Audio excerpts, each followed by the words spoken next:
Last time on Square Roots, we show off our crystals in Cornelia, cross a newly repaired bridge, and give a witch the eye.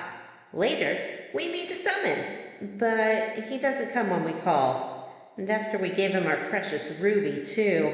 Hey, Titan, you up? Hello? Text me back, goddammit!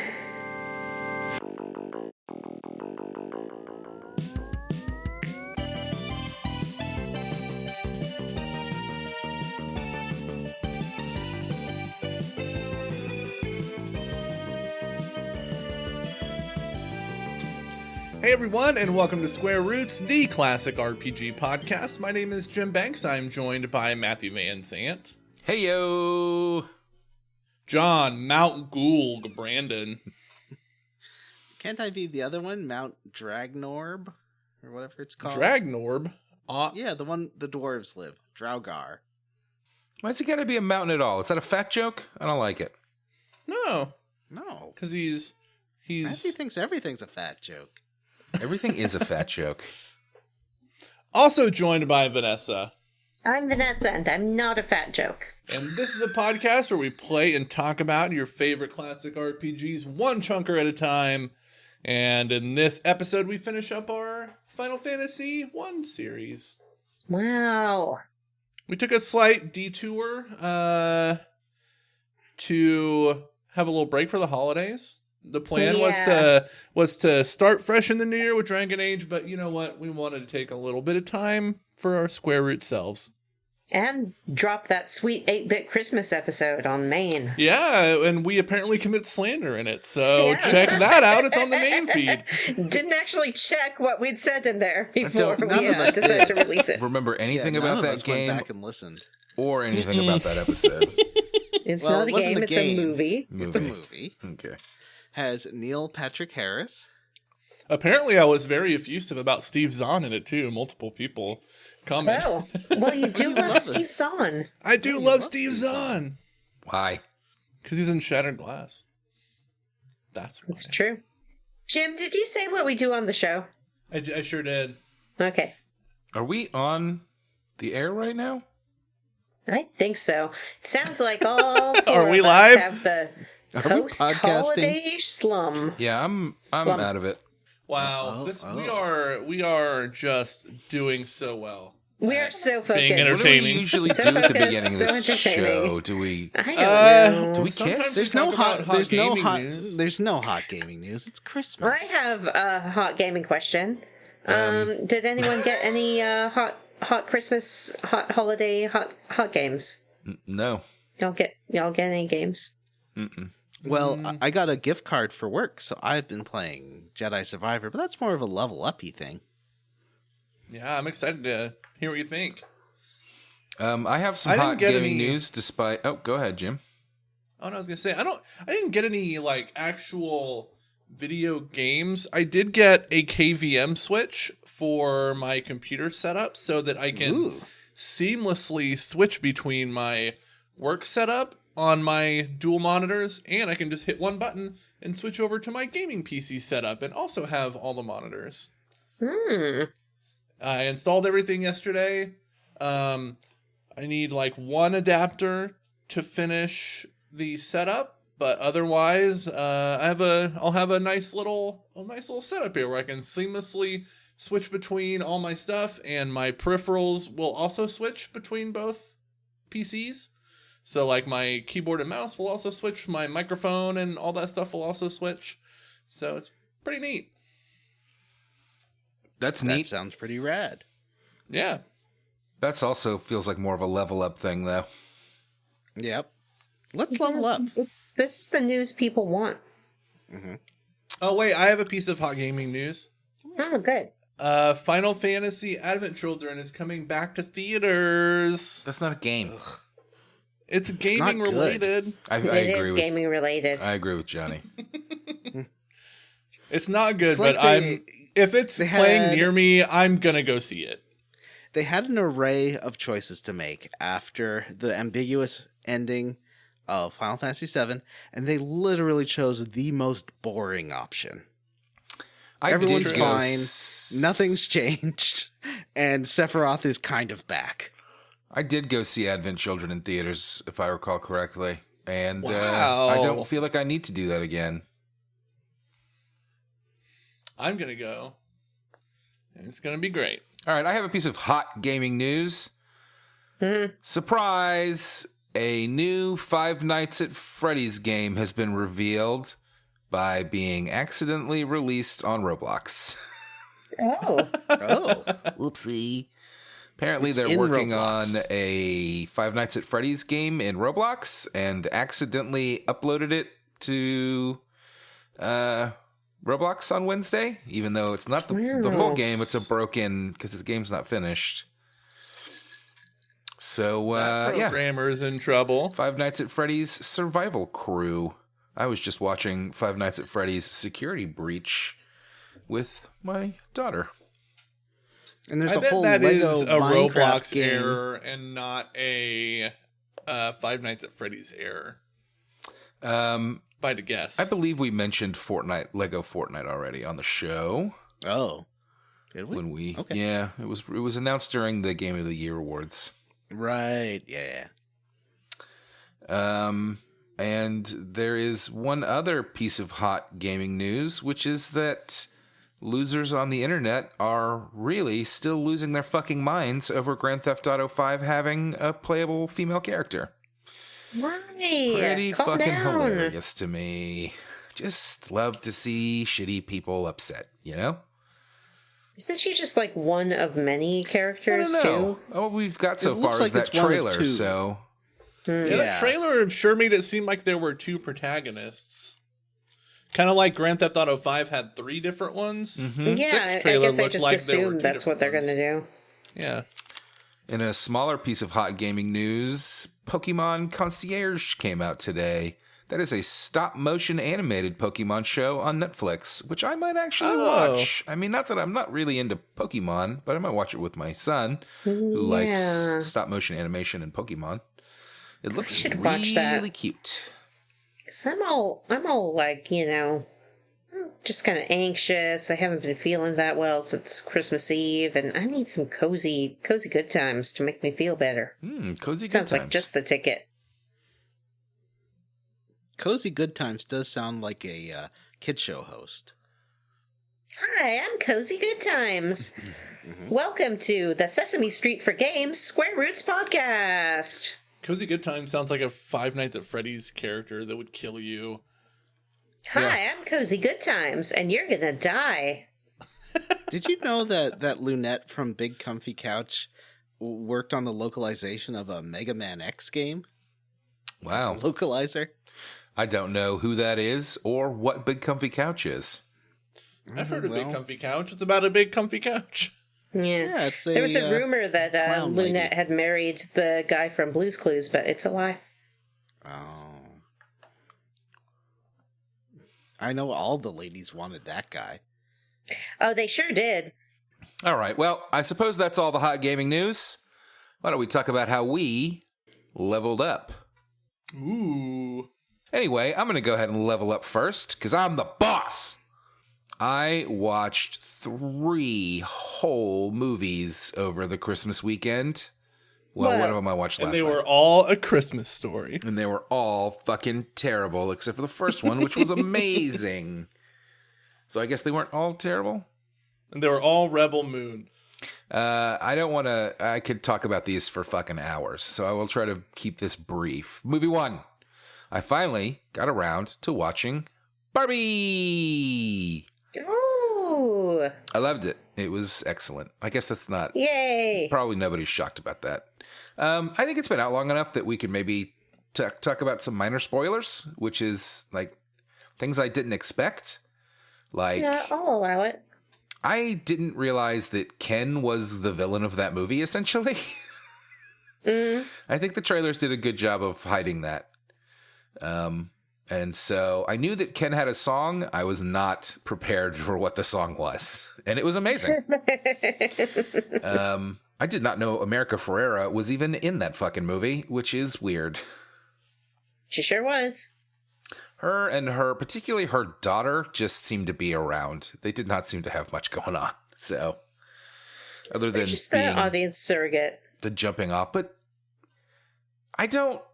were they the audience surrogate? Because the movie starts in Barbie Land and they don't get introduced for about an hour into the movie. That seems a little Yeah, I late to guess introduce that's an true. audience surrogate. I kind of thought that it would be like half the movie in Barbie Land and then they would have to go to the real world for the finale. So it was not exactly what I expected, but that's fine. I had a great time. I thought it was perfect. And you know what? Margot Robbie, Ryan Gosling, like, just such great actors. Like, what a joy. Is this the best product placement movie ever made? Probably. I don't know. There was Mac and me. I did go out and buy the Chevy Blazer electric utility vehicle after seeing it. I definitely saw a I'm Knuff shirt somewhere that I really want for myself. Yeah, my Speaking nephew has that Knuff sweater. Speaking of, I assumed that was like a line in the movie and like maybe like kind of a big part of Ken's arc because people kept talking about it. It's just a shirt he wears at one point. Yeah. What a great movie. Anyway, I also watched Rebel Moon. Oh, why? So is that like, it feels like it's a mix of Sucker Punch and Star Wars. I wouldn't say it was very much like Sucker Punch. Darker Punch. So, and listen, listeners, go ahead and skip ahead if you haven't watched it yet and you're planning on it, because I'm not going to be shy about talking about what happens in it. It's bad. So, first of all, it's the PG-13 cut, and apparently there is an R-rated director's cut that's going to come out and be an hour longer, and guess who's going to watch that? Of course there is. Me. But this version was, I don't think that, it can't save it, but maybe it can make it a little more enjoyable.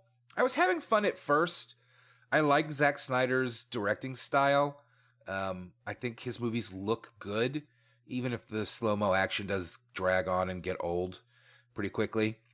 But it was just real bland. And for a movie that was supposedly a pitch for a Star Wars movie, he just ripped off a lot of Star Wars movies. Like, direct fucking character pieces and scenes from Star Wars essentially happened in this movie. It was crazy. As well as straight up ripping off Gamora's backstory from Avengers Infinity War. Like, how can you make a fucking movie in this day and age and just legitimately rip something almost word for word out of another more popular franchise and just be like, that's my movie. What's happening? That's the world we live in now. That's what AI do, and it's the word of the year. It had some neat bits that I liked about it. Like, I don't know that it ever specifically addressed it, but I don't think they had laser guns. I think they had plasma guns, because when they fired them, there were little puffs of smoke, and when they hit things, they would kind of splatter, which I thought was kind of a neat special effect. Is it a cliffhanger? Because don't they threaten to make this part 1? It is part 1. Part 2 comes out in April. So it's their... Yeah, they just released a trailer for it yesterday. Or the teaser. Anyway. Rebel Moon. It's not good. I will keep you up to date with the rest of them as they come out. You're welcome. And finally, last night I watched The Creator. Jim's favorite movie of last year. And it also was really bad. It was bad. It was really bland and cliched, and it walked this weird line where it's essentially like a Star Wars movie, and America is the Empire, but they never wanted to like show the Americans being too bad. So, like, just as an example, the Americans are killing robots left and right, but you never really see them kill any of the civilians that they are at war with, which is very strange. Like, I've been having a hard time putting it in words. It's like they knew that they were selling this to an American audience and didn't want to have Americans going too far, but then still did stuff like having them raid a small village and hold guns to like children's heads Like, there's a part early in the movie where an American soldier, they've raided a village and they're looking for like a lab underneath the village. And the American soldier sees a little girl and her mom and starts screaming at them, "Where is the lab?" And then he sees a dog and he like grabs the dog and holds a gun to the dog's head. And he's like counting to 3, like, "I'm going to kill your dog." And then when he gets to 3, he just keeps asking them where the lab is. Because you can't have him show an American soldier killing a dog, right? Was American it a soldiers Labrador? have done much fucking worse things. And it was like that throughout the movie. Like, the bad guys are never allowed to be bad guys. You know, one thing I think, in my opinion, compensates for that a little bit is the casting. They cast, I don't know if you guys know who Mark Menchaca is, but he was cast as like the main like brute guy. And he's, for some reason, when I see him and stuff and he's playing the bad guy, which he usually is, he just seems like one of those guys who's capable of anything. So I'm like, oh, what's he gonna do? But then he never does anything. He never does anything. He's great in other movies too. He's good in that Stephen King show, The Outsider, which I recommend. And the overall plot about a man trying to, like, he's working for the Americans and he's trying to hunt down this dangerous weapon, which turns out to be this child. I mean, I think that's revealed in the trailers. Mm-hmm. And then he immediately, like, it does the same thing where he's constantly like putting a gun to this kid's head, but then in the next scene will be like, "I never hurt you," and you're like, what the fuck is happening? Also, I think John David Washington is not a very good actor. No, he's not. And He's really not. They use this idea of like sentient AI, but with like human faces, to just reuse the same actors in a lot of scenes. Like, Yeah. oh, look, like this guy's back. It's a different robot, but it's the same actor. That's convenient and probably really good for your budget. Why not just make them robot faces? Why do they have to have people faces? And then the end was really stupid and cheesy and like bad. It was just really bad. I was really disappointed. The previews really sold me on it. The director is the guy that directed Rogue One, which I loved. So I had kind of high hopes for it, and boy, like, He directed that Godzilla reboot too, which I think is pretty good. Godzilla -1. And yeah, anyway, that's how I leveled up. I watched 1 amazing movie and 2 really bad sci-fi movies, but both great looking movies. You know? Isn't that weird? The creator looked amazing. Like, the guy can direct, but like clearly, much like I was saying all night last night while I was watching it, this is like a Zack Snyder movie with less slow-mo fight scenes and that's it, because you could tell me that it was written by Zack Snyder writing a Blade Runner knockoff and I would 100% believe you. If you're interested in the economics of how movies are produced, I would suggest reading the stuff about how the creator was made, because apparently it's kind of revolutionized the way blockbusters could be shot moving forward. And I mean, I wouldn't call it a blockbuster. It's really It well, bombed. I guess movies of that scale, but it really they kind of inverted the way these movies are usually shot and edited, and the way the visual effects is done, and it's really interesting. It looked great. I loved the American Star Destroyer, because both of these movies, the big villain was really a Star Destroyer. Yeah, you could tell they put a lot of love into the way that was designed and the way it sounded, and it was a cool spectacle. I felt like the previews led me to believe that it was going to be like a space epic, like a Star Wars or Oh, okay. But instead it was just kind of near future sci-fi, which was kind of a letdown. Like, I like near future sci-fi, but like not as much as I like big weird space empires and stuff. Anyway, I've already gone on too long. Jim, how did you level up? I'll keep mine pretty brief. I went and saw a movie in the theaters called The Iron Claw. It is kind of a biopic about the Von Erich family, who is a family of professional wrestlers in the, I guess, like the 60s and 70s and 80s. Movie stars Zac Efron and the guy from The Bear. I can't remember his name. Yeah. And Colt McCallany, who's in that David Fincher show on Netflix, the one with Jonathan Goff. What was that called? It's like Criminal Minds-ish. Oh, he was in that. Palace. Mindhunters. Yeah, he's great. But the movie is very sad if you know the story of the Von Erich family. Things do not go well for them. There's apparently a curse on their family that it's kind of a self-fulfilling prophecy kind of thing. But it's a very sad movie. I was very moved by it. Zac Efron, surprisingly, is great in it. All the performances are great in it, actually. And it moved me to tears by the end. The whole last half hour, it was very dusty.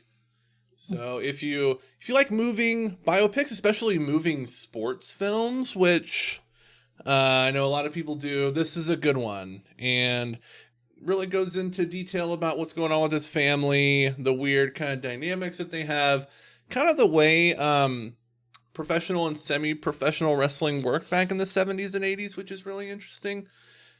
And Like all of the different regions or whatever, all the different brands. Yes, yeah, they go into all the regions and as the film kind of moves through time, you get a sense as to how they're all kind of consolidating, and it's really Vince McMahon comes through and buys them all up.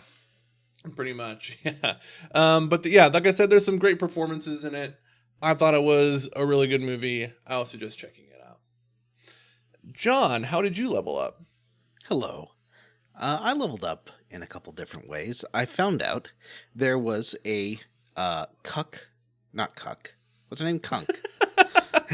There was a Kunk on Earth prequel series called Kunk on Britain, and a special called Kunk on Christmas. Was that a prequel, or was that the original series? It was the original series. Yeah, right? Well, there's a 5-episode Kunk on Britain series that came out a few years earlier before Kunk on Earth. It's very good. I recommend, if you liked Kunk on Earth, to watch the earlier stuff as well. I don't know. Although it does not have the way you say kunk makes me weirdly uncomfortable. Like, What, it you don't sounds like like a kunk? bad word when you say it. I Yeah. think that's part of the joke. Philomena Kunk. So I strongly recommend. There's more Kunk. There's more her best mate Paul and Paul stories. So if you like, I love when she talks about her best mate Paul. yeah, Because Paul always says the stupidest things you've ever heard in your life. yep. Just Who like does that remind me of? Someone with a best yeah. mate Paul who always says the stupidest things you've ever heard of in your life. I don't know. Can't put my finger on it. Could be anybody. Zing. The next series is Kunk on Erangel. What's Aaron called? PUBG. Oh, right. PUBG. Yeah, it's a map on PUBG. I mean, a better joke there would be kunk on RPGs.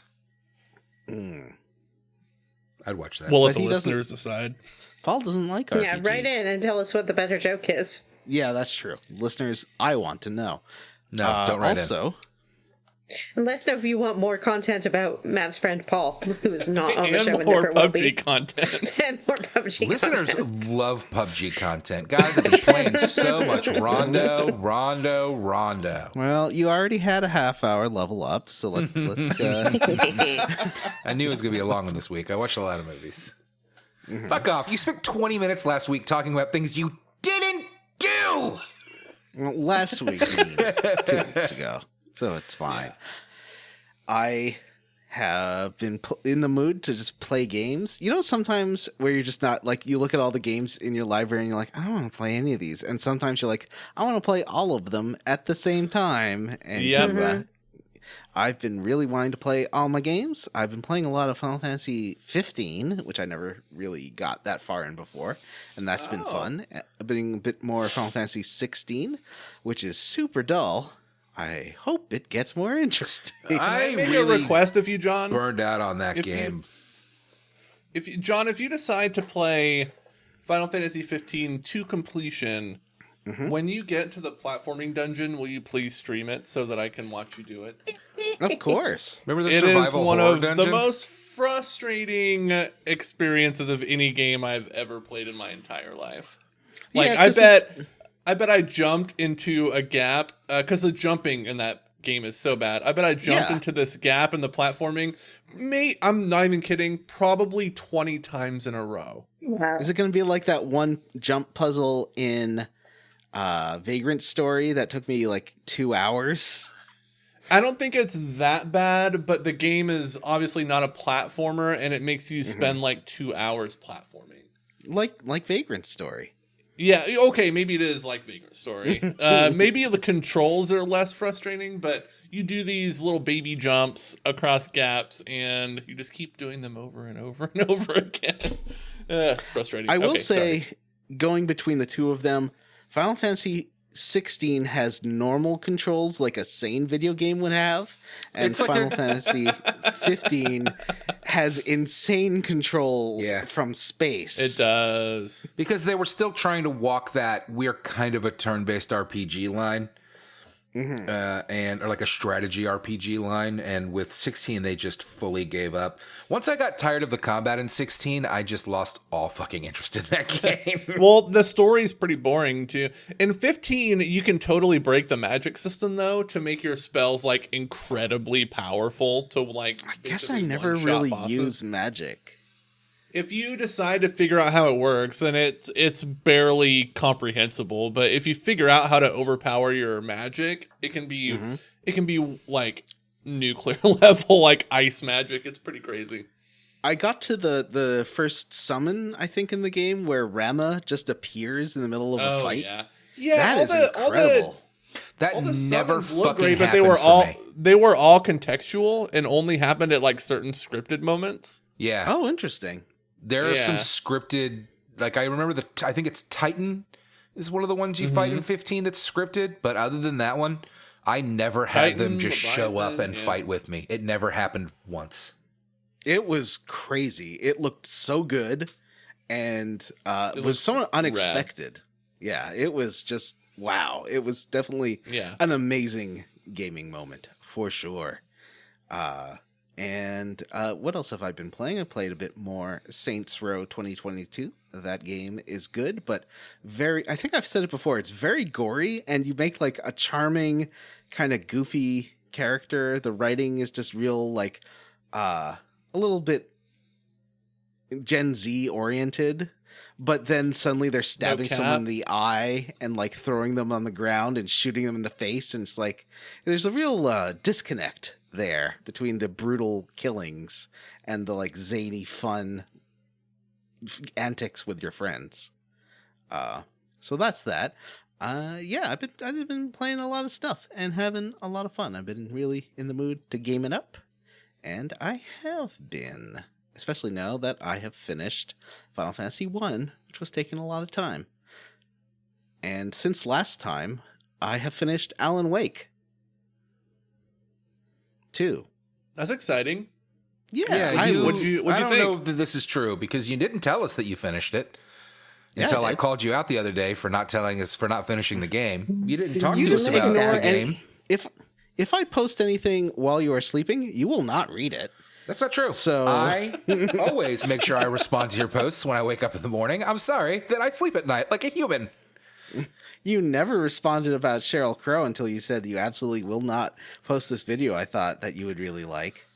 Or watch that video is wonderful. And I listened to it 3 times after you sent it. It's really funny. Vanessa. Yeah. Happy holidays, Vanessa. How did you holiday your holidays and level up? Well, it was the holidays, and you know what that means. All the holiday versions of our favorite shows come out. I'm talking Would I Lie to You at Christmas? I'm talking I Literally Just Told You at Christmas Time. I'm talking Starring Richard Jimmy Osmond's Love House him. of Christmas Games. You love Jimmy Carr. And speaking of Jimmy Carr, the Big Fat Quiz of the Year 2023 dropped. So that took up most of my time, I would say, like just keeping up with all of the seasonal panel shows. I also completed my 2023 Advent Calendar from the good people at Exit. Exit is a board game company, I guess you might call it. They make like escape rooms at home for your home. And they also do an Advent calendar every year. This year's was enjoyable. I had one room that would not function due to technical issues. There's 24 little rooms, of course. Were they technical issues, or did you lose a piece? It's kind of both. Listen, I know 3 other people who were doing this same room, and 3 out of the 4 of us had the same technical issue with this room. So I would say it was a technical issue, but I also did find the piece on the floor today that was missing. But it wasn't that it was in the box and I took it out or something. It fell out, I was breaking it down. It did not appear when it was meant to. There was also one room that I just could not be bothered with. I didn't feel good. I couldn't get it. I got frustrated, and I looked at the clue answer. I'm not proud, but you know what? It happens, and we carry on. So it was pretty good. If you haven't done them before, you can usually get like the back years at any time. They are kind of Christmas themed, so maybe save it for December. But I had one friend, Julie, friend of the show, who did 2 of them this year because she hadn't done one before. So she picked up last year's and this year's. Exit Advent calendars. They're good fun for Christmas time. Keep that in mind for one full year. Also, of course, on the day that this episode drops is Taskmaster New Year's treat. So a lot of my level up has been getting ready for that, like spiritually and emotionally. I've been watching a lot of like reruns of old Taskmasters, making sure that I'm up on my mechanics, on the game, on how past New Year's Treat contestants have performed. So I'm really ready to get the most out of this event.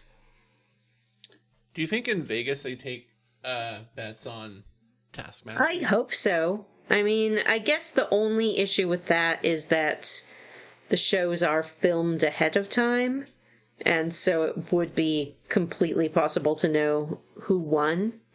I mean, don't they allow betting on wrestling now? What? Yeah, don't they bet on like reality show stuff too? Yeah, but I guess reality shows are filmed ahead of time, but not in front of a live studio audience. I just think there's a lot of opportunities for you to make a lot of money if people start taking bets on Taskmaster. So maybe they should. I mean, honestly, like, if the odds were good enough and I could afford myself, I don't want to go to a live taping of Taskmaster because, let's face it, live tapings are awful. Sit there for 3 hours, you're not allowed water, you aren't allowed bathroom breaks, terrible times at live tapings. But if I could make a lot of money doing it, I'd go watch Taskmaster. Yeah, why not? Let's do it. Let's do it. This is a great plan. Whole Step show. 1. Road trip. Step Jim's 1. not allowed to come. Get because a new... he walked away. Yeah. Step 1, get a Las Vegas casino to start taking bets on Taskmaster. Step 2, obtain tickets to a Taskmaster live show. Step 3, go to the United Kingdom. Will be easier for some of us than others. Not all of us are UK citizens yet. Step 4, take careful notes about who wins. Step 5, return to the United States and place our bets. Step 6, profit. Don't worry about what we were just talking about, Jim. It doesn't What were you guys just talking concern about? you. You're not involved. And if we need a patsy, if things go south, I think we know which way we're going to go. Speaking of reality shows that people bet on, I also watched the most recent season of Survivor. Just finished that up. Wow. It was fine.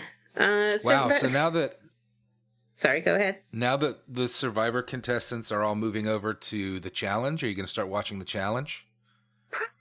Not. I started watching Survivor after many years because I have a good friend who watches it, and sort of in solidarity kind of took up watching it so we could talk about it each week.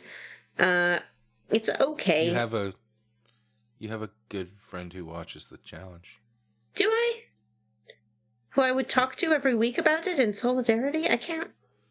Let's see, it's not Julie. It's not Sarah. It's not Lucy. It's not Sherry. It's not Johnny. I'm out of my. Oh, Jamie? No. Jill? No. This is a very hurtful joke. Stan? Is it Stan? Survivor's okay. I stopped watching it years ago because I felt that they weren't getting like enough food, like in a legitimate, real way, and that was upsetting to me to watch. I think they do better these days about making sure they at least always have like some rice and some coconuts and a crab or something. Yeah, so people aren't actually physically harming themselves to a huge extent to play Survivor. It's all right. You know, it fills the days between seasons of Taskmaster. I guess I'm done leveling up. I didn't do very much. I had a pretty low-key holiday. I got a little bit... Did you watch Loki? You hung out with Loki? I hung out with Loki. I mean, yeah, obviously Tom came to the holiday party, as he always does. Did you stab Thor? Stab is a strong word for what I did to him. I would say there was thrusting involved, but not necessarily Wait, who stabbing. penetrated who? Yeah, I don't know if this is a pegging joke or just a Vanessa got laid joke. Yeah. Either one would be a joke. Aww. Yeah, I ate too much Christmas goodies. I was super ambitious about what I thought that a woman of my age could eat without getting indigestion. Turns out almost nothing. So come actual Christmas Day, I had already enjoyed my Christmas Eve a little bit too much. And, but you know what? It's not about the food. It's not about the presents. It's not about the Christmas-themed panel shows. It's about the fam, and I got to spend it with Vanessa's mom, who I love. So that's all that really matters. The end. I'm ready for the quest log now. Jim, Yay! are you going to do it this week, buddy? Are you going to sing us a quest log song? He's had 2 weeks to prepare. Yeah. It's an easy song. Can you take me to the quest log? Here's a quest log for you and a quest log for me. Oh, There's a quest beautiful. log for all of us. Let's talk about Final Fantasy 1. That was I mean, great. you could have rhymed it by just saying Final Fantasy. Yeah, well, hey, you know, it's, But otherwise, it was we excellent, don't need Jim. we don't need to put notes. No, we don't need That was notes. excellent. Great job, Yeah. Jim. I loved it. It was great. I'm really proud of you for doing that, Thank Jim. you. I know it's outside of your comfort zone, but if we're going to keep up with all the other video game variety shows out there with singing and dancing, we're really going to have to step up our musical game. It's true. It's true.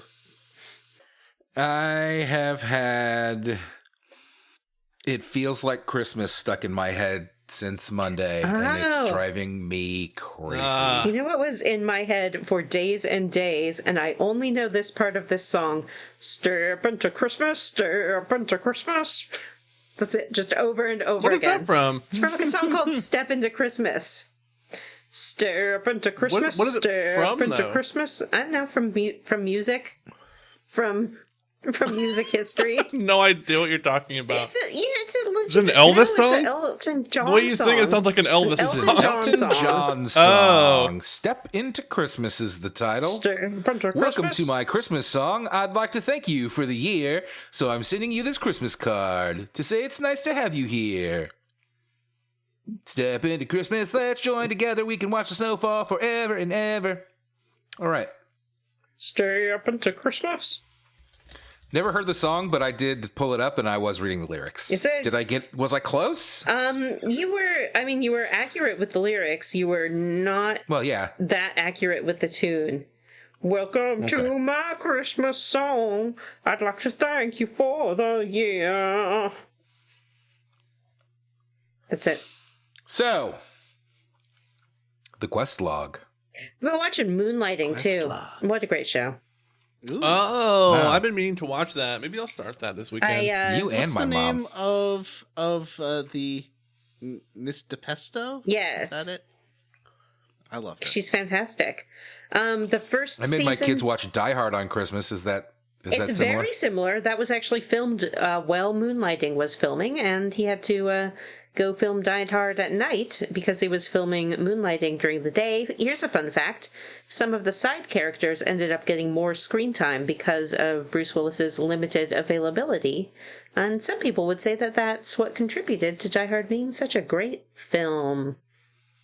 So the next time you enjoy Die see Hard, that. say, thanks, Moonlighting. Thanks, Moonlighting. Season 1 Thanks, Moonlighting. is okay. It's pretty basic. Season 2, it starts getting weird, and it does not stop, and I love it. Aren't there only 2 seasons? No, I think there's about 5. No, really? Mhm. Huh. Yeah. So, we go see 12 Sages. What would 12 Sages give you if you're going to go see these 12 Sages, right? Mm-hmm. And they're gonna they're full of magic and power and wisdom. What do you think they would produce to aid you on your quest? On the first day of Sage, the Sage Miss gave to me Exactly a what I was thinking. crystal in a pear tree. You said there was 12? All right. On the second day of Sage, the Sage Miss gave to me. Oh, yeah. Let it out. It's a canoe, Vanessa. They give you a fucking canoe. Crystal in a pear tree. It's a canoe. They give you a canoe. They're like, do we have anything for these fabled 4 warriors of light? No. Do you? No. There's an old canoe in the back. Yeah, this canoe. magical canoe of destiny. I mean, you can joke about it, but that canoe kicks ass, and I want it in every top-down map world game. it was It is pretty pretty neat. great. I mean, it's kind of a Zelda thing, right? Though I don't know which game came out first. Zelda. So after defeating the Lich, which is how we ended our last episode, we head back to Crescent Lake, and as John said, we get to speak to 12 great sages who give us a canoe. They're 12 okay There was sages. a walkthrough that said, keep that 12th weird-looking sage in mind because he'll be important later. Spoiler, he's not. I never went back and talked to him. Was there something I missed? He does make you talk to I every have single no one idea. of them before he'll give you your canoe. Yeah, and they all have just nonsense to say. But the canoe lets us on the overworld cross rivers, small rivers, and Lakes little lakes. Waterfalls. And it is pretty neat. that we're used to. It's a lot like the raft in The Legend of Zelda.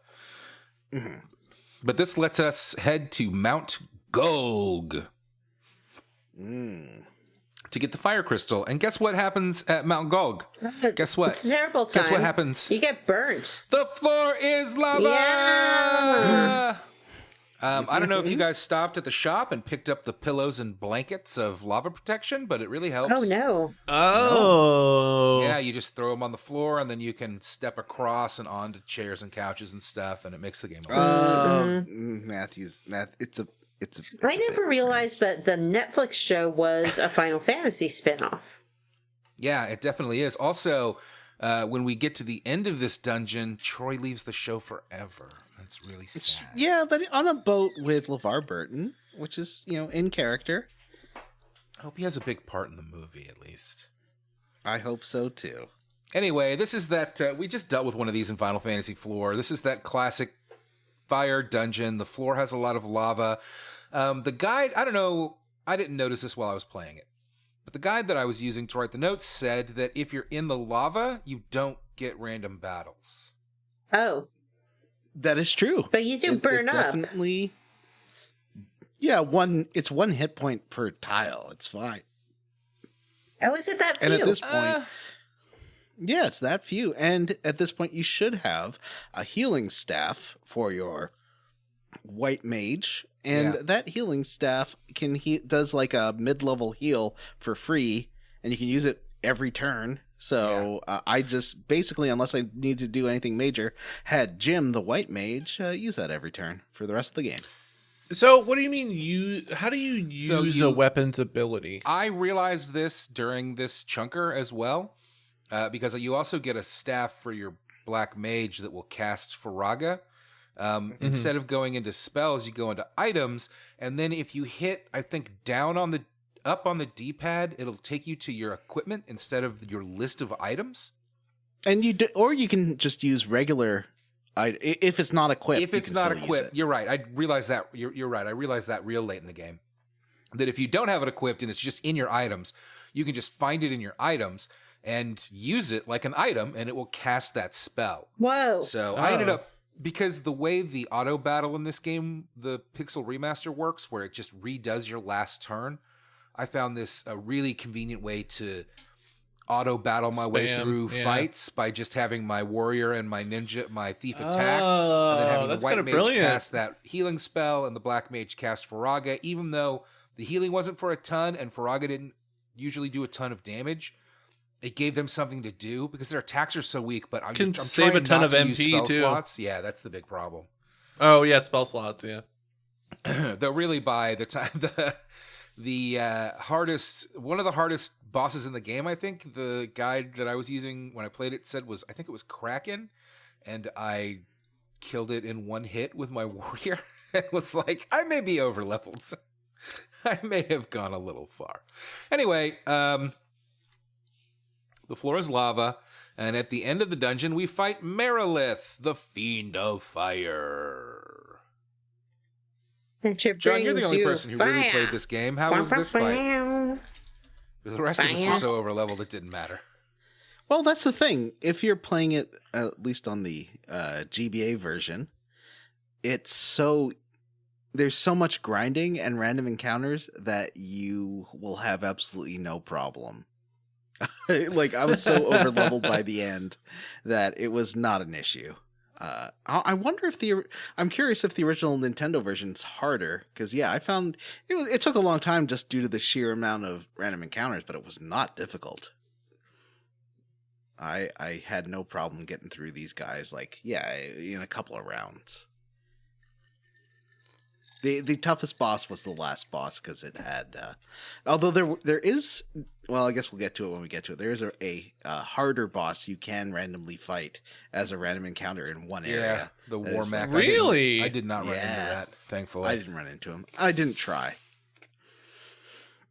I did not try, but no problem. It was fun. I never really turned off these encounters fiends. other than when I was like, I just want to take a break and just look for, I would only turn the encounters off once I had searched an entire area and was like, okay, now I know there's got to be some secret-y things around here or something I missed, so I'm going to turn encounters off and just go run around and check.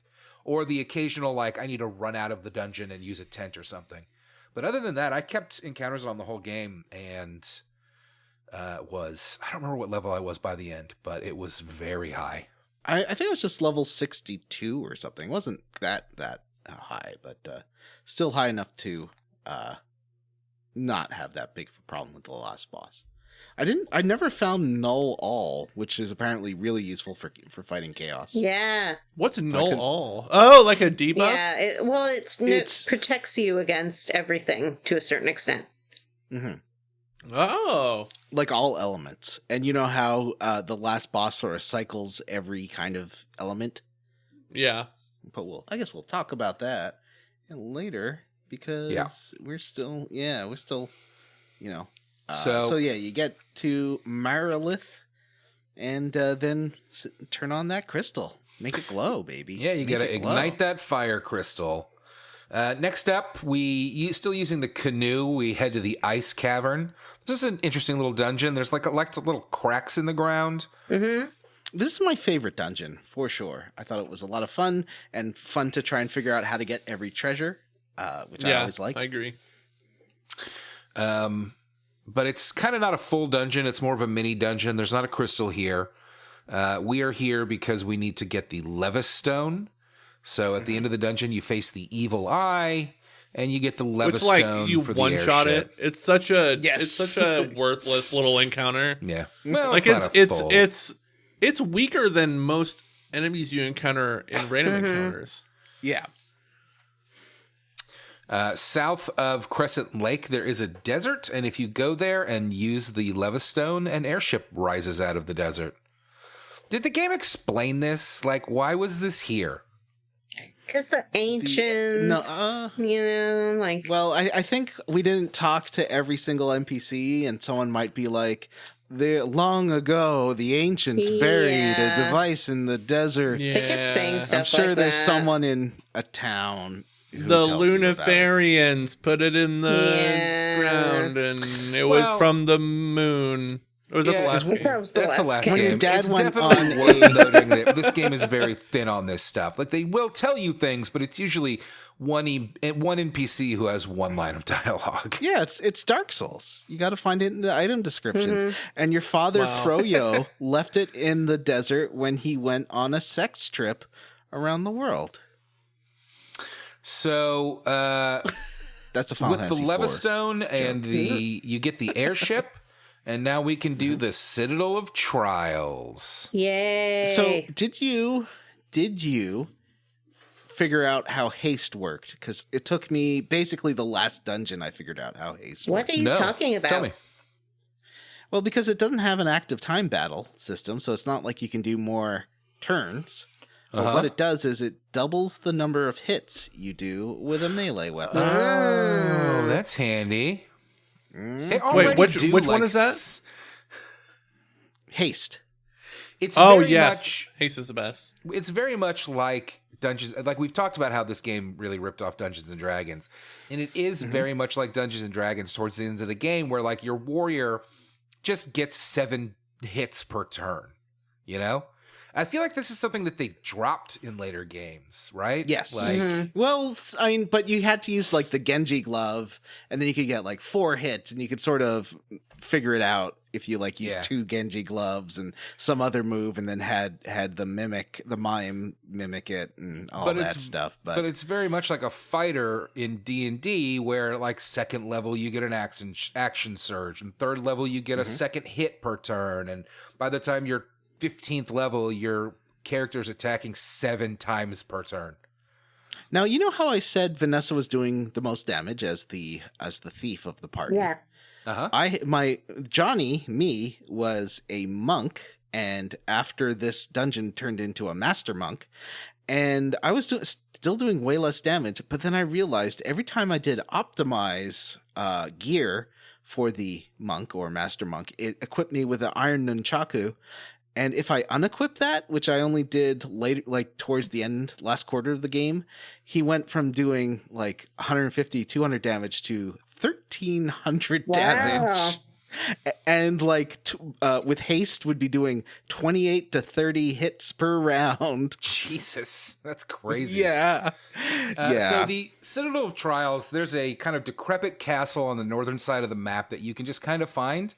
And it is empty except for an old man who tells us to sit on the throne to proceed further in. I don't remember exactly what he says, but it's something along the lines of like, "Do you really want to do this?" Mm-hmm. And the dungeon kind of sucked, I thought. Like, it's loaded with teleporters, and I which didn't makes like it like this a one. teleporty maze. Oh, this was bad. I tried to do it. I was one like, "Give night me a really guide," late and could not do it. And then the next day, I got up when I was more awake and was like, "Oh, this is actually pretty easy." The end of East 1, whenever we play that, has a really annoying teleporter dungeon that at age 9 I had a hard time with, but as an adult I was like, oh, this is easy. Eventually, we do reach the end of the Citadel of Trials, and we find a rat tail. Just Now, what I wanted. I didn't realize the rat tail, like in Final Fantasy IV, is a reference to this game. It's fun. Yeah, sort of I didn't finding realize out that where all either. this stuff Yeah, me either. comes from. I mean, do you think that they have it in 2 and 3? Like, when did they ditch Probably. the rat tail? Is this think a it comes back in later mistranslation? games. No, I don't think so. Is it the tail from a rat, the animal, or is it like the hairstyle that every boy wore in elementary school in the 90s? Oh, it's like a rat tail, like a hair braid. Yeah, those were the worst. Every time I saw I had one of those in grade school. I would have wanted to In cut first it grade, off I had one. so badly. It was so hard when you see those little danglies of hair, not to just be like, snip snop. That's salt. Don't do it. In Final Fantasy IV, there's a rat tail. In 9, there's a rat tail. In 12, there's a rat tail. 13, 2, rat tail. And 14. As well as Tactics, Tactics Advance, and A2, Grimoire of the Rift. So after the Citadel, once we have the rat tail, we head to the Cardia Islands, which are is a series of islands, each with like a little tunnel, and each tunnel has a dragon in it. It's the home of the dragons, and they all tell you about how you should go see Bahamut, the king of the dragons. And eventually you find him, and if you present him with the rat tail, he changes all of our classes. Yay! So what Upgrades, classes were your characters upgraded to? And why do they seem to turn into completely different people? It's not even the same art style. Like, they're chibi characters, and then they're not chibi characters. But it's not like they were children before. They don't even look like they're the same species. Maybe they were. How do you know they weren't children before? I guess maybe you're right, but does giving the rat tail to Bahamut, King of the Dragons, grow you up? Is that how it works in Final Fantasy we went world? to. It's just like in Final Fantasy IV when Rydia went to go hang out with Bahamut and the other summons and became an adult. It's true. Yeah, they give you those vitamins that Alex Jones sells on his show. You get those vitamins, make your testosterone go up. They all, All right, get so some tell me, tea. what? Can I give you a PSA that I think Matthew might join in on? If you have, you know how like guys think that they don't have enough testosterone and their life would be better if they had more testosterone? Yeah. Matthew, I have a lot of testosterone, and it just makes me angrier and balder. So I don't know. I think it's I don't know if overrated. this is true, but I've heard that once you have kids, your testosterone levels drop, and I definitely like cry at a lot more commercials. Yeah, me too. And that Godzilla so maybe movie. it's for you for I'm not those of you interested in your dating cuck share. testosterone. I've read enough about it that says that it's just a fucking waste of. It's just bullshit. No, it's just Moon Man talk. Preying it's just, on Yeah. it's flim preying flam. on It's- insecure men. yeah. Flim flam. Listen, exactly I'm an insecure what it man, is, but I yeah. will not be preyed upon. Thank you very much. You're secure in your insecurity. Yeah, you know, it's like I'm very secure in my intelligence. I'm not very smart, but I know that, so I'm good. You're fine. I'm sure you guys have seen memes like this, that it's like, you know, the smartest thing is knowing that you don't know very much. And that to me is like, that fits me perfectly. Like, I don't know enough. I know that though, you know? Yeah. I know that I'm an idiot. So I do think that I'm wrong so much all the time. there's a danger to and thinking. you're bad at video games, which is weird. There's a danger to play them thinking that basically there's a professionally. danger to thinking that you'll never fall for a scam. Like if you come in with that attitude, then you aren't going to be wary for Yeah, it. gotta stay vigilant. I would say Guys, tomorrow we could all get suckered into an MLM. we probably will. Ooh. Vanessa's gonna show up on the next recording wearing Lularoe. Yeah, I'm gonna be like, look at my legs. Is that what they sell? Leggings? Yeah, Okay. leggings, yeah. I think that if I ever get sucked into an MLM, it's not going to be because I fall for it. It's going to be because somebody presses me so much that I just can't say no, and I just am too uncomfortable and don't know what to do until That I happened finally to me just in stop my younger talking to that days. person. Did I tell you about the time I went for a lunch date with this guy that I'd been chatting with on Growler? This was like 11 years ago. And he pulled out this like kit of spices. He's like, "So you like cooking, right? Because I'm part of this group, and I've got Oh access my to all gosh. sorts of spices." and- Nightmare. Did I, John? Yep. Have I ever told you about the most uncomfortable dinner that I ever had?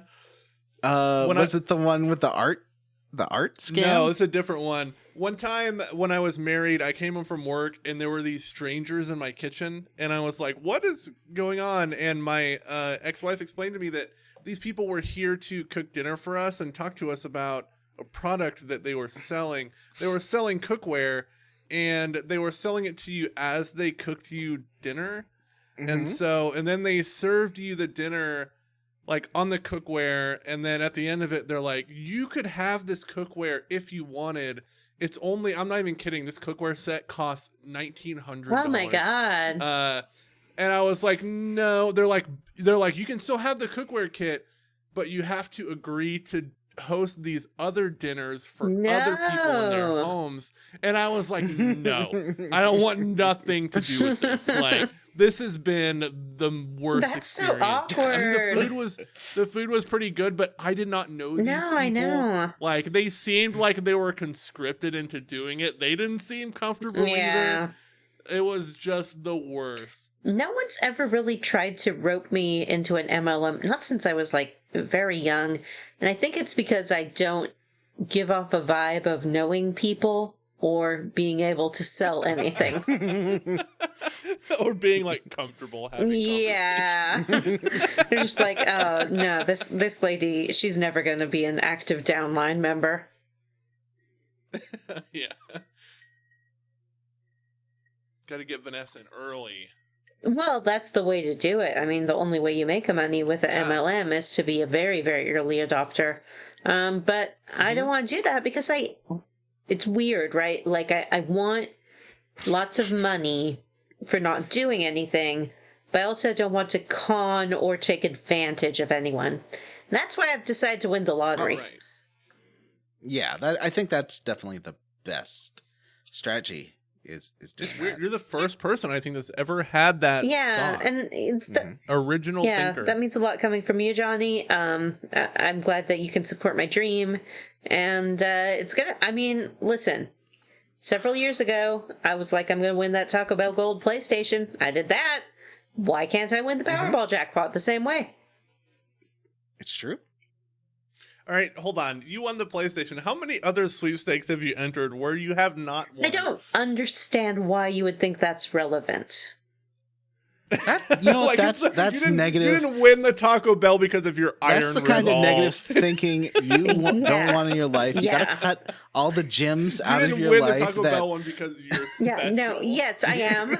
And the universe wants me to win and wants me to be a winner. Mhm. See, that's the kind of egocentric thinking that makes you especially vulnerable to MLM type behavior. But I'm so lazy, it counteracts it. Like, any time anyone tells me I'd have to do something, I'm like, no, thank you. Yeah, I feel the same. I was listening to an interview with Johnny's favorite comedian, Jimmy Carr, the other day, and he was What did he say about Roma? really? and he was saying that he doesn't want to write a book or star in a movie, but he wants to have written a book and starred in a movie. And I was like, that is so relatable. I don't want to do the effort, but I do want. And then he said how glad he was that Romani died in the Holocaust. He talked about being canceled several times and how it made him sad. As comedians are Yep. wont to do. And then he called people up and he was like, I'm sad. I got canceled from a Netflix show. And they said, you told a joke people didn't like. And he felt better. So I don't know. Take that as you will, Johnny.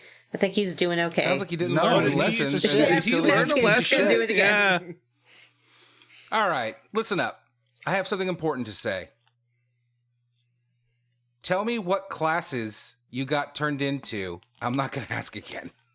I think mine was a fighter who turned into a warrior, It's a a knight. black mage, a knight, a black mage who turned into a super black mage, It's a black a wizard. white mage who turned into a super white mage, White wizard, which and sounds a like thief who turned into a nanja.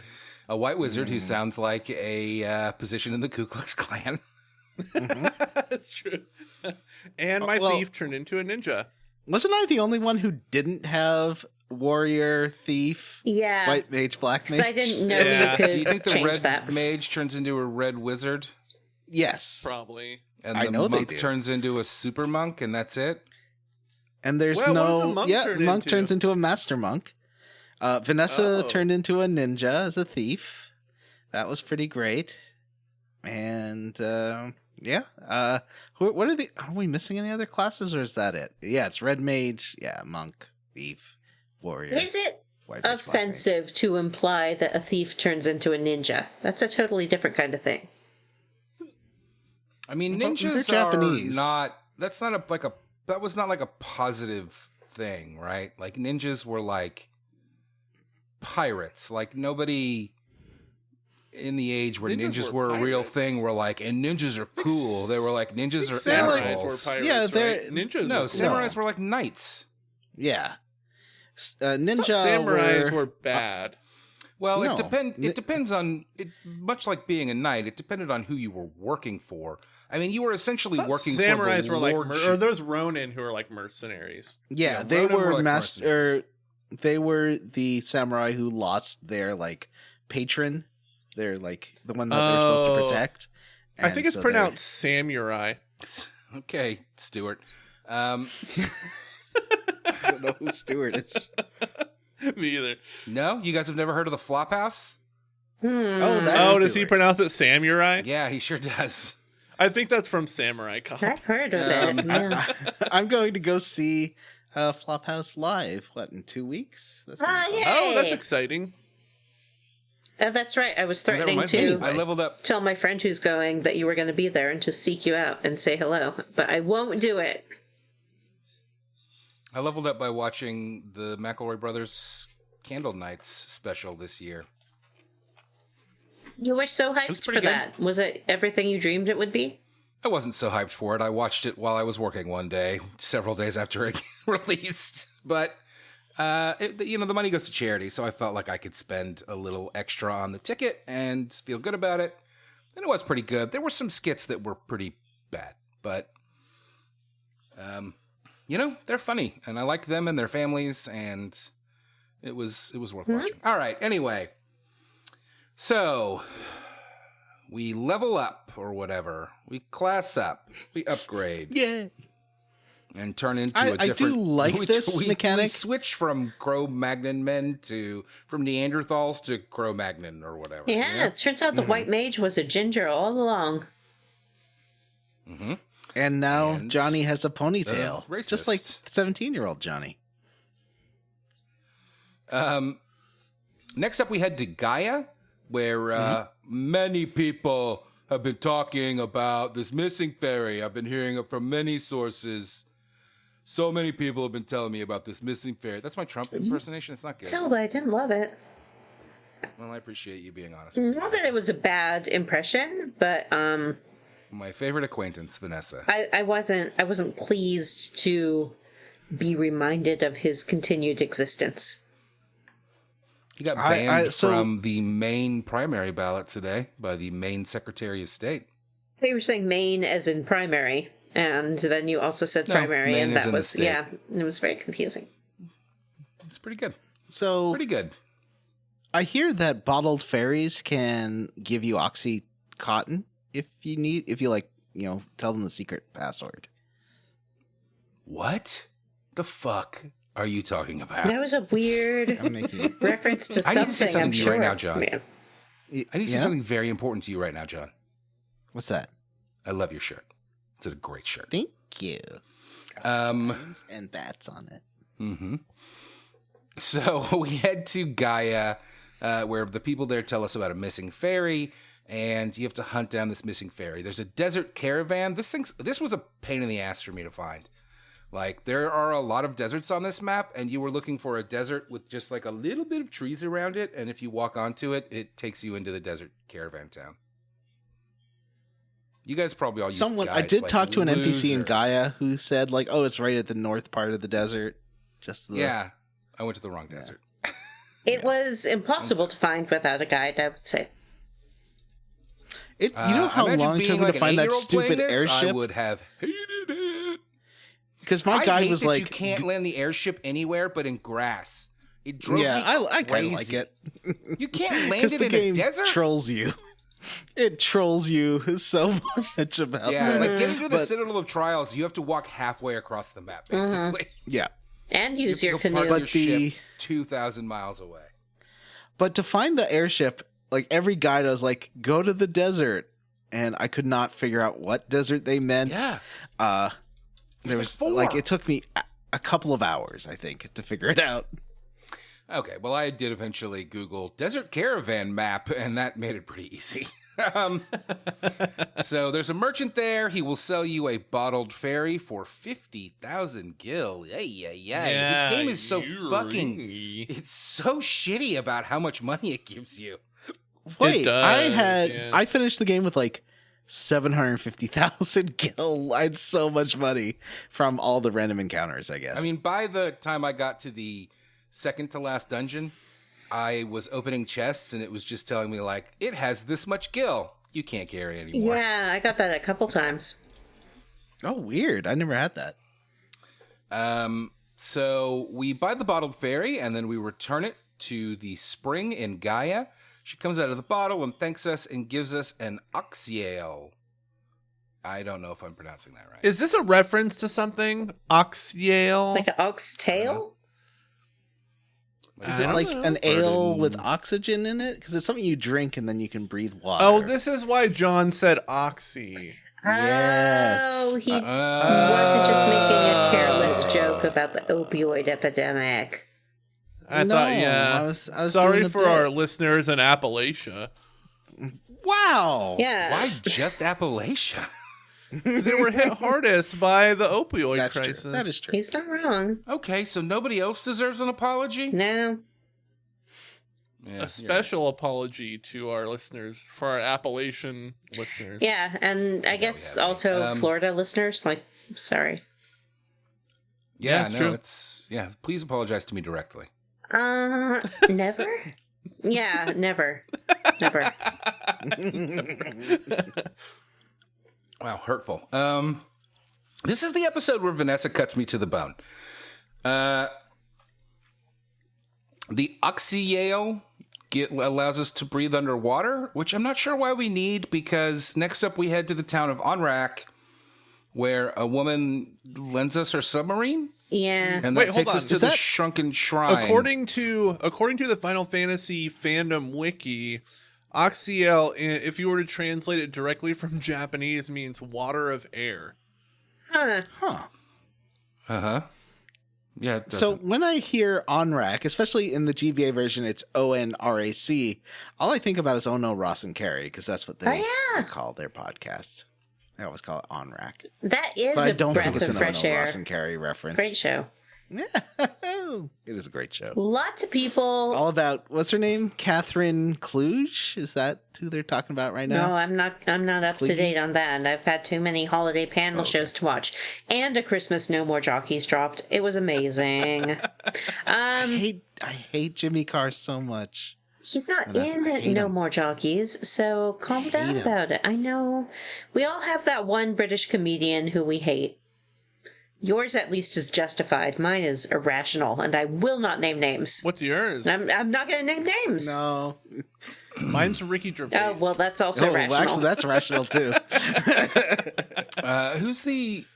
I can't remember. All right, so as I was saying, we take a submarine, and that leads us to the sunken shrine. Y'all talk to the Are people. we underwater here? Yeah. Like, why did we need the thing that let us breathe underwater when we took a I submarine? think the submarine's like your car, and then you get Well, out you of the get off car. the submarine. Yeah, you're underwater.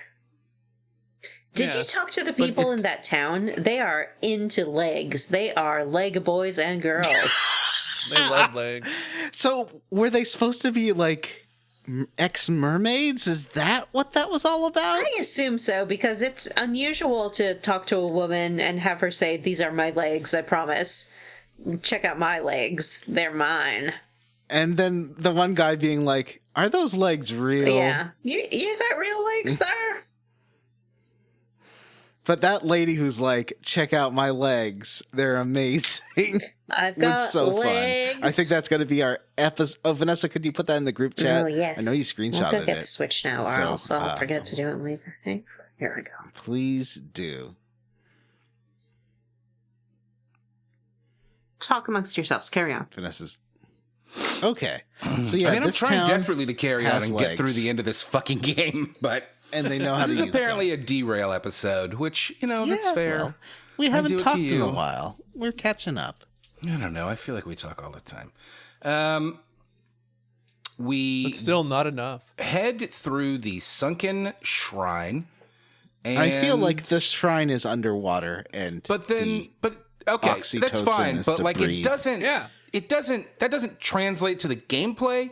Like, I don't necessarily want to be swimming around, but like, I never felt like I was underwater here, just in a dungeon. Do you want to be fighting like in that one part of Final Fantasy X where you're underwater and fighting? Because that was or pretty that fun. one, or the Little Mermaid level in the first Kingdom Hearts. I was hoping that it would be like the great underwater level in the original Teenage Mutant Ninja Turtles game. No, that's not great. We Why had are to you saying disarm the ooh? bombs. When to that disarm was the perfectly bombs. Bad. That game is Jim, bad. that was good, finny fun. No, it's not. Oh, the Kingdom of Finny Fun. That's Kingdom Hearts 2, John, where you have the musical. That's Finny Fun. Yeah, in the first one, it's just getting pushed around by water and like trying to grab a dolphin with really terrible 3D underwater controls. That part sucks ass. Anyway, it's a pretty large dungeon with several levels and like different ways up and down. You do have to find the game. I don't think it tells you this, but you do have to find the Rosetta Stone here in order to progress later on. And at the end, we face Kraken, the water fiend, which, by the way, I was really hoping for Ultros here and was real let down that we didn't get the origin of Ultros, you know? Yeah, I know. But I thought the thing looked pretty cool. Yeah. I love a good Kraken octopus boss. It did. And It had once- so many legs. It was real cool. Once we defeat the Kraken, we ignite the water crystal. It's 3 down. 1 to go. Once you leave the sunken shrine, you return to Onrak in the submarine. And then we have to find another important piece to let us progress that is not a main dungeon, in another little mini dungeon north of town. It's called like the Waterfall Cavern or something. Yeah, you got to take that amazing Destiny canoe up the river into this waterfall cavern, which is full of robots that are amazing, and they all like talk like, these robots are great. "Are you my enemy?" And they're like super happy that you get this cube. Yeah, we have to grab the Energon. warp cube. Mm-hmm.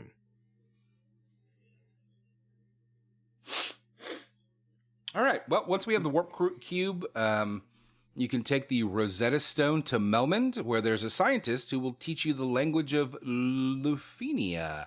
Did anybody go to Lufenia before this and Yeah. like talk to No. them? I did. Yeah, and you couldn't understand their language. They were just talking gibberish. I was expecting there to be something really cool to buy in this town, like maybe a cool item or like a armor set. They don't have a shop. They don't even do Not a shop anything. to be had. Yeah. There is a hidden magic shop where you can get Flare and Full Life, right? In that town? Is that where that was? I know No, it's it's one not of- in this town. I thought it was this town. I could be wrong. No, I don't think so. Flare is All the right. best spell in the game, though. Yeah, yeah. Flare is great. Full Life is great. Full life is amazing. Mm-hmm. So we head to Lufenia. You talk to everybody there, and once you have, they will give you a bell, which is the key to the flying fortress. Of course it Where is. the final crystal is located. They also tell us to head to the big desert to the west, where there is a singular tower. You probably ran across this several times. And it is the Tower of Mirage. There is a shitload of treasure in the Tower of Mirage, including the adamantite, which you need to forge Excalibur, which is great. Mm-hmm. You can take that to Mount Durgar and get the second strongest sword in the game. Oh boy. I bring that You up can because quickly in the replace it. last season, Johnny asked, when did Excalibur stop being the strongest sword in the game?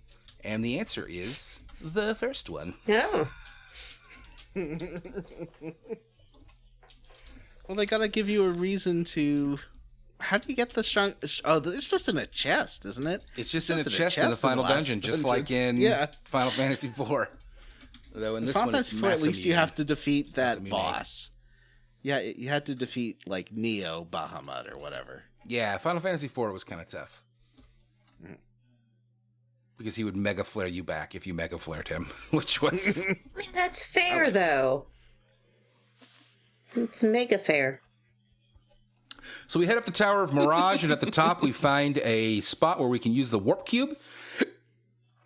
And that teleports us to the Flying Fortress. I love a flying fortress, except in a Marvel movie, because you know that that's going to be where the last chapter of the Marvel movie is, and then it's going to like collapse, and they have to get out before it collapses. And it's going to be 1,000 9/11s. Mm-hmm. And you think that's not going to happen here? What? You're talking about the game. Yeah. I thought you were getting into a weird conspiracy. No, there's no actual flying fortress.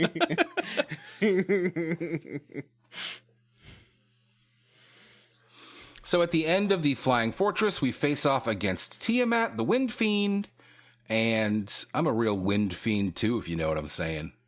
I think I made that same joke in the last season. Yeah, I think so. We ignite the Wind Crystal, and it's finally time for the end of the game. The Wind Fiend is a lady, right?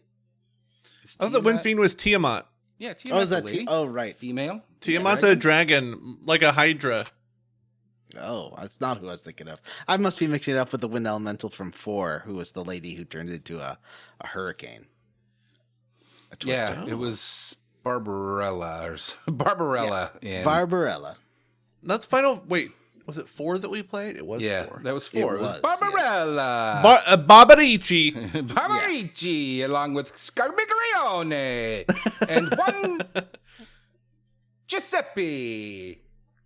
So, at this point, there are 4 optional dungeons in the GBA version that you unlock. I didn't do it, friends. I didn't do it. They're optional, and I chose the option of not one for each element. They're just like super hard dungeons for each element. Oh, I read about that. Mm-hmm. No, thanks. So to finish the game, we have to head to the Chaos Shrine. That was the first dungeon that we ran into in the game. And once we get to the Chaos Shrine, we get pulled 2,000 years into the past to the Temple of Chaos. Which is another dungeon. Just another dungeon. What? Wait, why? Why are we pulled 2,000 years in the past? We'll find out when we get to the end of the dungeon. Okay. And we're back in like the original Chaos Shrine, which is just a big empty maze. Yeah. It's a big empty maze. I was really sad that we couldn't leave it. I wanted to go explore the whole world and see the past. Me too. That's even if there were no towns, it would have been great to be able to grind and like have a shop and do that kind of stuff. Like I had to grind in this dungeon because I was not a high enough level to defeat the boss. I definitely was able to leave. Like I was able to go back to the present. I think. Yeah, no, I mean like see the world in the past. Yeah. Wait, you could go back to the present? Yeah, I think there was just an entrance you could go through. Oh, I thought you were stuck here because I was like, oh my god, there's no merchant, so I can grind. But what happens if I get low on ethers? Mm-hmm. You just want Magus to be there in a 2,000 years past, and then recruit him after not killing him, and then go fight. And you go back and you do the farming side quest and get the great cutscene with everybody around the fire talking about Lavos. Yes, I did. I wanted that. Yeah. So, you do finally get to use the loot that the princess gave you, like way back at the beginning of the game, to progress in this dungeon, which I thought was. Yeah, it's like Chekhov's musical instrument. Mm-hmm. And we head through the dungeon. It's big. you get like 4 floors of dungeon, and then you get 4 elemental dungeons, and in each one you have to fight the elemental fiends again. That was fun because they were sort of not random encounters. They were fixed encounters that you fight when you step on certain squares. Yeah. I like that. Well, Also, it wasn't a fighting these step on a certain guys- square for me. There was like a little crystal or like a ball on the ground that would be blocking your way. Oh, weird. Fighting these guys makes sense plot-wise, too, and we'll get to that in a moment. Mm-hmm. And as I said a moment ago, you can also find the Masamune, which is the actual strongest weapon in the game. Mm-hmm. I did equip that Finally, on Vanessa. At the end of the dungeon, we find Garland. Bum, What? Bum, bum. Jack Garland from A Stranger in Paradise, Final Mhm. Fantasy 1. Jack Garland from A Stranger in Final Paradise, Fantasy Origins, John. Right. who we defeated at the Night of Cornelia, who we defeated at the beginning of the game. He tells us that the 4 elemental fiends sent him 2,000 years into the past, and he sent them 2,000 years into the future, What? creating a time loop. That doesn't make any sense. That's a paradox. It is, but it's like an Ouroboros thing, so he can be alive forever. Yeah. Ouroboros. Yeah, also Ouroboros. Okay. Say that again, but say it burger time. Yeah. John got his own burger time. Suck it, John. Ouroboros. Is that, Ouroboros. I'm just assuming it's a regional variant. Yeah, like Minotaur was. Yeah, whatever, Yeah. Mr. Canadian. Convenient excuse every time. Yeah, I he could does use never that mispronounce excuse every anything time. because you don't know. You don't know. Maybe it is It's Canadian. true. It's true. We did just play, I'm probably being culturally Yeah. insensitive and just don't realize but we did it. play Fallout New Vegas with a character of that name. But maybe Ouroboros? they never That's actually true. pronounced it. I'm afraid to say it now because I think I'm going to say it wrong. It's Ouroboros. We fight I thought it was Ouroboros. Garland, but he turns into chaos. Mm-hmm. Pretty fought Garland, though. And like my understanding like- of Yeah, it his is little baby. this: like the 4, because we it's the elemental fiends, map to the elemental crystals, and it's like the elements got misused and became evil, and then we're like maybe we're a good version of the elements because we each It's have like a the crystal. end. Do you remember the end of Red Dwarf season 6, Nope. which is supposed to be the end of the series? Sure don't. Where Lister and Kachansky have a baby who they realize is Lister, so they put him back into the past where he was originally born so that humanity could, in a way, live forever in a time paradox loop thing. That's weird. That's how the show was originally supposed to end. It was very weird.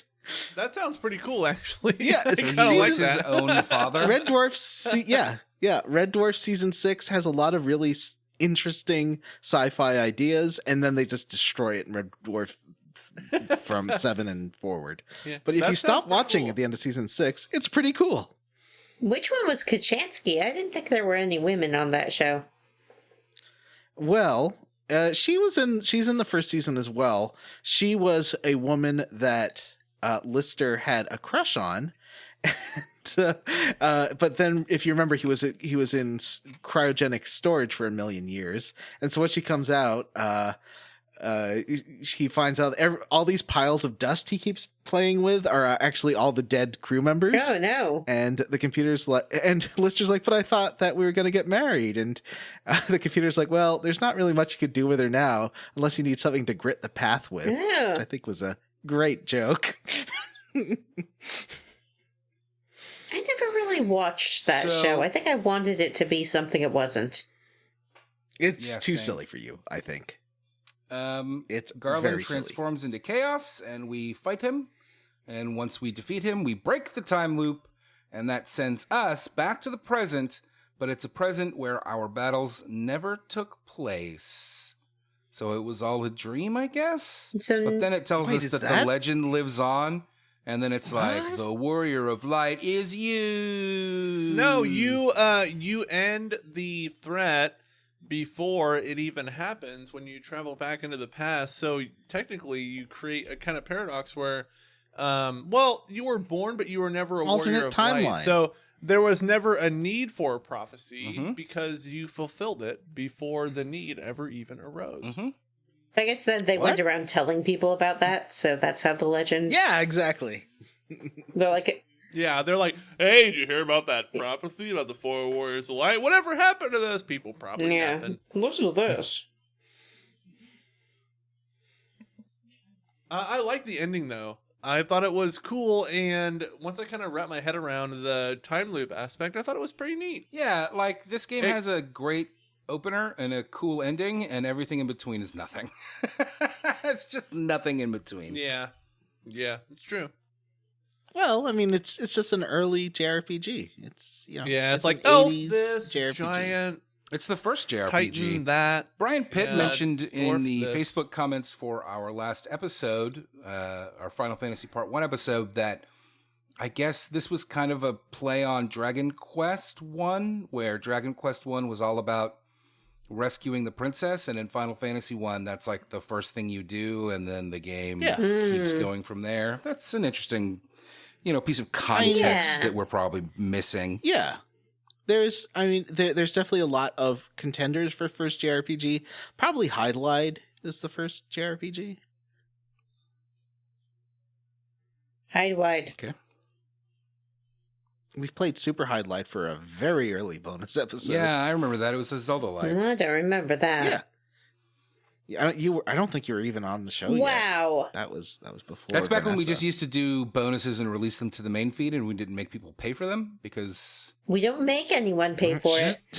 We just appreciate it when they It's do. true. We let them. Yeah, we provide them with an opportunity to support their favorite show. Third favorite. So what do y'all think of this Final Fantasy 1? It's are you alright. asking what we are I liked it. squarely Yeah. I against? liked it. Yeah, I guess we'll talk I'll go about. first. Let's talk about the next time first, and then we'll do it. Oh, sure. Oh, okay. Next What are we playing next? Yeah. next time is BioWary, the most magical month of the By year. January. Excuse me.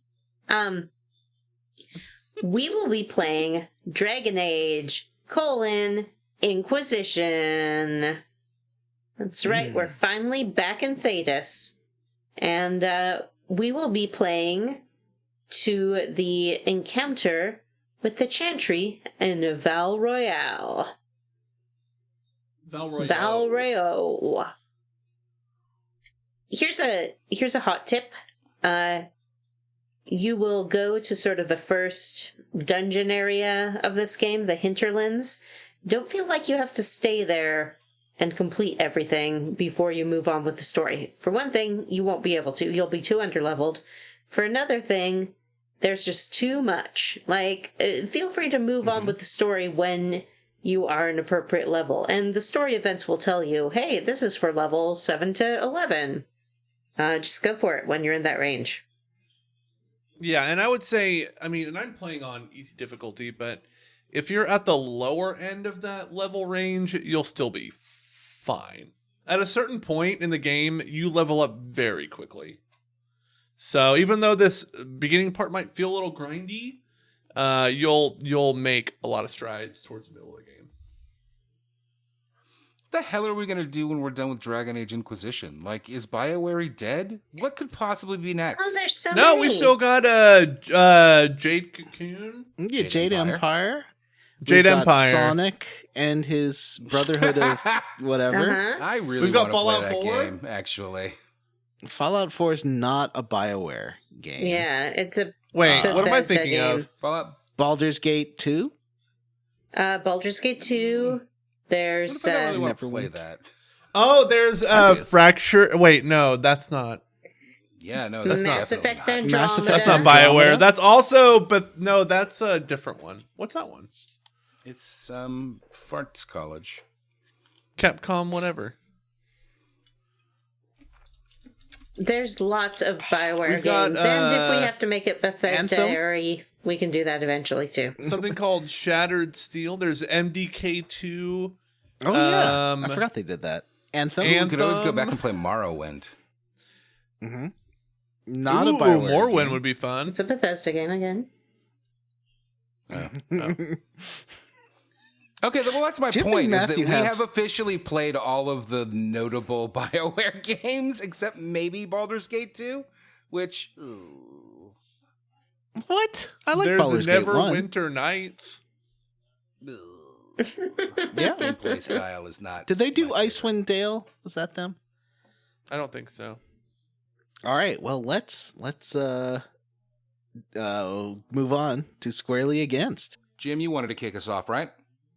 Oh, sure, yeah. I will say I like this game a lot more than I thought I would. I think a lot of that is owed to the quality of life improvements with the pixel remasters. I thought this game was really fun. I felt like I was able to play it at my own pace, although I did feel like I was grinding for Gil a lot. And I wish the game would have warned me before going to the final dungeon where there was no merchant, because I had to do a little bit of grinding here. And it made me a little bit nervous because I was running out of ethers, but otherwise, good game. And I can see why it laid such a groundwork for other RPGs. I feel like the best version of what was probably available at the time, and did a good job of modernizing itself up until maybe the last few years. I feel like Final Fantasy's kind of floundering lately, but I hope I it's agree with able that. to course correct. I wish yeah. that they would go back to basics and stop trying to be something the series doesn't need to be. Me too. Even when I Hi, started look at Stranger Persona of 5. Paradise, Look at Dragon Quest Even in- 11. even in Stranger of Paradise, the first opening cutscene seemingly takes place in this little techno dungeon, and I was like, isn't this supposed to be a prequel to Final Fantasy 1? Well, Why but- am I in techno world? I mean, there's techno stuff in this game.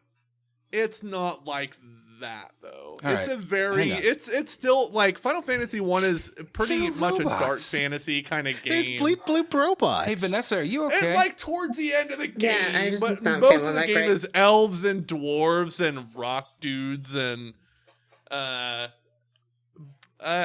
don't know. I feel like it's kind of lost its edge a little bit. It definitely has. They just don't want to commit to what they are, so they're floundering trying to be a bunch of things they're not, and it's just not fucking working. Well, also, I think they commit to these 5-year-long development cycles, sometimes 10-year-long development cycles, and so much of culture and what people enjoy about video games changes so much in that time, and it just ends up feeling very bland when the games finally release. And I wish the kind of high fantasy, dark fantasy stuff is, as much as I kind of bounce off of it most of the time, is pretty timeless. And so I feel like leading into that might be better. Anyways, going back to Final Fantasy 1, I liked it. John, what are you squarely against? I really am roundly for the graphics. This game has such a cute art style in the GBA version. I'm sure the pixel remaster looks good too, but I just think the GBA version on the cute little DS Lite screen, looks so good. But I'm roundly for it. I mean, it felt a little easy.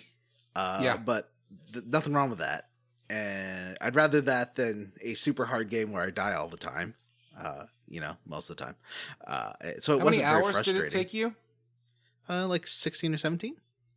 I mean, I think I was around 11 or 12, so that's not a huge difference. Yeah. It was a good, fun little game, and it felt very retro. I'm sure I would have had fun playing it on an original NES as well. But who has the time with all the complications that would come with? But I enjoyed it. I think it's a fun game. It's very basic, but it's an 80s JRPG. Those 80s JRPGs are very basic. Yeah, sure. I mean, this is one of the first of its kind.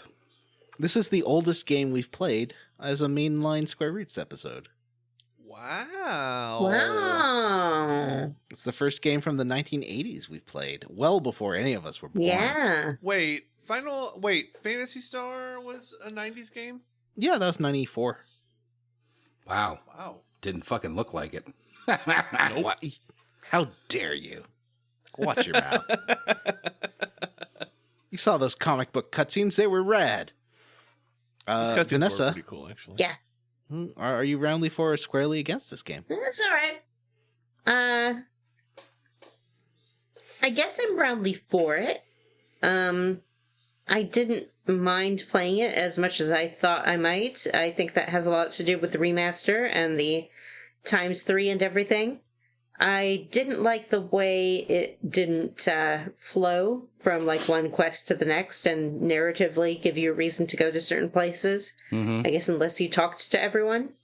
But that's sort of a modern game conceit. I'm probably not a real gamer because I want my hand to be held the whole way. And nobody was holding my little hand.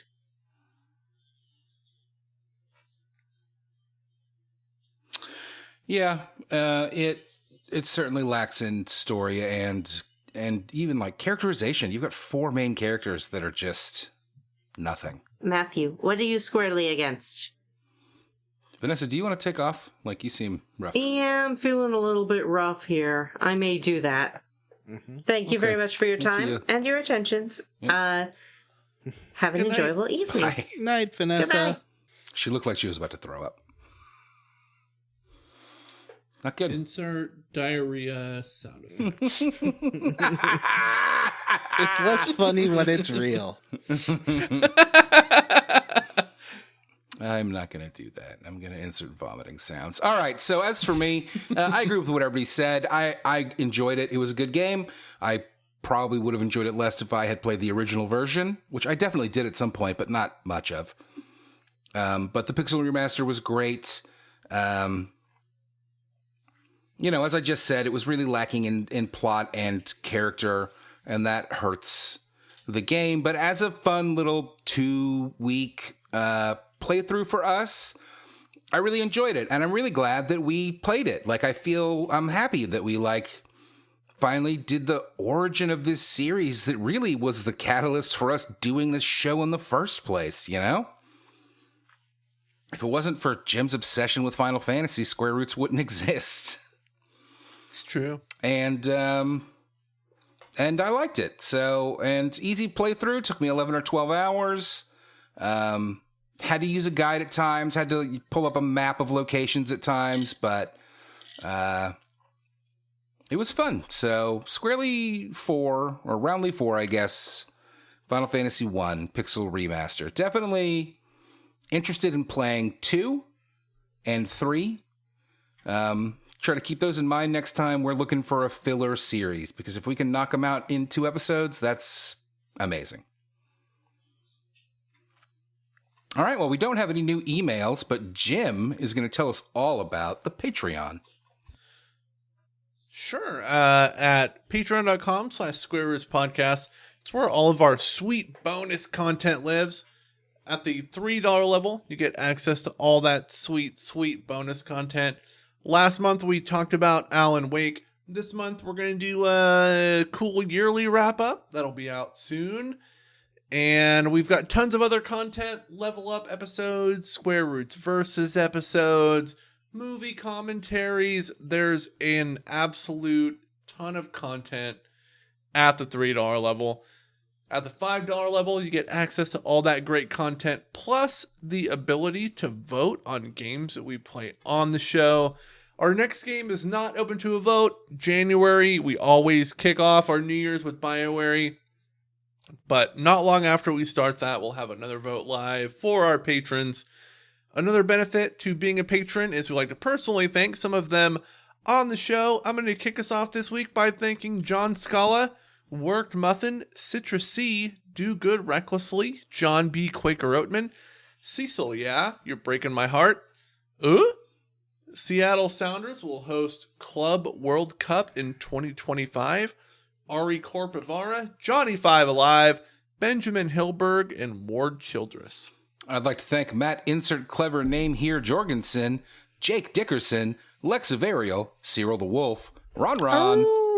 Respectable Name, Sean Gonzalez, Sergeant Spaghetti, Pour 'em some sugar on me. David Pascal, Angel, and Chris Pignac. I'd like to thank Chad Wilson, Jason Timms, Hang It Up, Eduardo Franco, Cameron Shoei, Arthur A., DP2099, Anthony Lerma, Doom Train, Sexy Grandma's Retirement Home, Vanessa's mom is caught in a time loop and she loves it, and Witchcoon. And I'd like to thank Sean Walsh, Mary Queen of Scoffs, Chris, cool Statue of Liberty wearing sunglasses, Sol Wagner, Northern Loon, Gigantified, Micro Space Hamster, Wash in the Wind, Chris Parsons, the RPG Luminary Baby. For Square Roots Podcast, I'm Stim Stanks. I'm friend of DeSoto, Aaron O'Toole. Are you our enemy? The fallout of James Vegas's nudes. What? It should be. Oh, I see. Maybe it's not James Vega. James Vega is the name of the character. New Vegas is the name of the game. Anyways, if you'd like to send us an email to have read on the air, you can email us at squarerootspodcast@gmail.com. Come see us at our Facebook group, the Square Roots Podcast Group, for smart, cool, very attractive people. Or find us on Blue Sky at squarerootspod.bsky.social. Please rate, review, and subscribe on iTunes, Ghana, or, wherever you listen to podcasts. I'm not judgy. I know that with a bunch of the apps, you can rate them in the app, and that does help. So, yeah, that'd be great. Thanks to Stephen Morris for our Square Roots theme. You can find Stephen on Twitter as Beige on Beige, and on YouTube, and on Blue Skies, because Twitter's no longer a thing. It's dead. It's gone. Yeah. Gone I've forever. never even heard of it. What's Twitter? What's a Twitter? Yeah. Stephen Morris was doing a lot of fun stuff on his YouTube lately. Check that out. Links in the show notes. Check out the Square Roots YouTube channel for some upcoming streams. That's right. Jim and I are going to stream Final Fantasy VI live on our YouTube. So go subscribe to that as well. Yeah, we've been doing a lot of technical work behind the scenes, getting the stream up and running, learning code, figuring out, never before seen technical tricks to bring this to you guys. It's going to be a great time. We're going to play it together where I will do the movement and Jim will do the buttons. It's going to be great. Not really. I hope we don't do it that way. That sounds awful. All right, everyone, for Square Roots, I am Jim Banks. I'm Matthew Stan Mant. I'm Vanessa. And Johnny.